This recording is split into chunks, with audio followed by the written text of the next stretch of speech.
बिस्मिल्लाहिर्रहमानिर्रहीम। अस्सलामुअलैकुम फ्रेंड। आज हम स्पेक्ट्रोस्कोपी में न्यू चैप्टर स्टार्ट करने वाले हैं जो कि है NMR spectroscopy.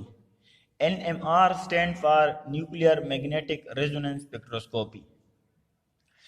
Spectroscopy, which is based on the absorption of electromagnetic radiation in the radio frequency regions, ranges from 4 to 900 MHz by the nuclei of the atom. यानी NMR spectroscopy में जो electromagnetic radiation होती है वो radio frequency reason की radiation होती है। किसकी रेडिएशन होती है? रेडियो फ्रिक्वेंसी रीजन की रेडिएशन होती है और इसका जो रेंज होता है वो 4 to 900 मेगाहर्ट्ज होता है। और इसको एब्जॉर्ब कौन करता है? इसको एब्जॉर्ब करता है न्यूक्लियाई ऑफ द एटम। यानी जो एटम की न्यूक्लियाई होती है वो इस रेडिएशन को एब्जॉर्ब करके ट्रांजिशन शो करता है। ट्रांजिशन का मतलब क्या है? Promotion from lower energy state. ये अगर हमारे साथ लोअर एनर्जी स्टेट है तो ये हायर एनर्जी स्टेट में चला जाता है। किसकी वजह से? इस रेडियो फ्रिक्वेंसी रीजन की, इस रेडियो फ्रिक्वेंसी की वजह से। तो ये हमारे साथ ट्रांजिशन शो करती है। अगर हम आगे आए तो हमने लिखा है कि NMR spectroscopy give us the information about the number and type of atom of a particular element in the molecule.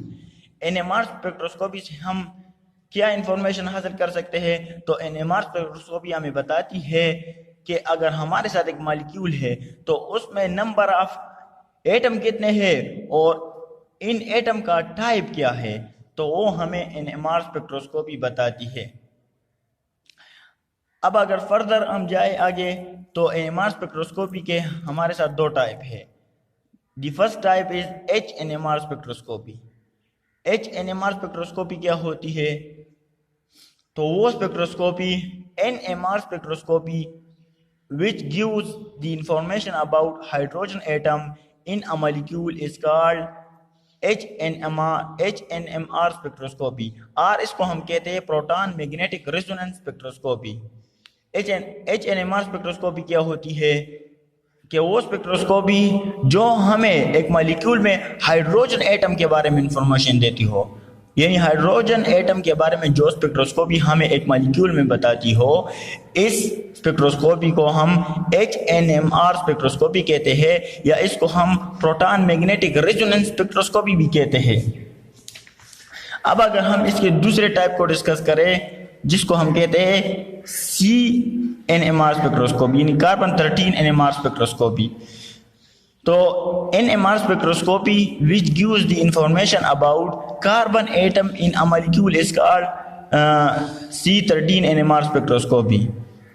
वो स्पेक्ट्रोस्कोपी जो हमें एक मॉलिक्यूल में बताती हो कि उसमें कार्बन एटम कितने हैं, कार्बन एटम के बारे में जो स्पेक्ट्रोस्कोपी हमें बताती हो एक मॉलिक्यूल में, तो इसको हम कहते हैं NMR स्पेक्ट्रोस्कोपी।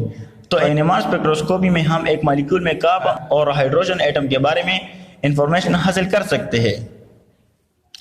अब यहाँ पर हमने लिखा है कि now which type of nuclei show spin quantum number, so there is certain condition. अब हमें किस तरह पता चलेगा कि ये न्यूक्लियाई स्पिन करेगा और ये न्यूक्लियाई स्पिन नहीं करेगा? तो इसके लिए कुछ कंडीशन है हमारे साथ। फर्स्ट कंडीशन हमारे साथ है odd atomic number and odd mass number. यानी जिस न्यूक्लियस का एटॉमिक नंबर ऑड होगा, ऑड का मतलब क्या है? 1 3 5 7 9, और इसका मास नंबर भी ऑड होगा तो वो हमारे साथ NMR एक्टिव न्यूक्लियाई होगा। दूसरी कंडीशन में हमने लिखा है कि odd atomic number and even mass number.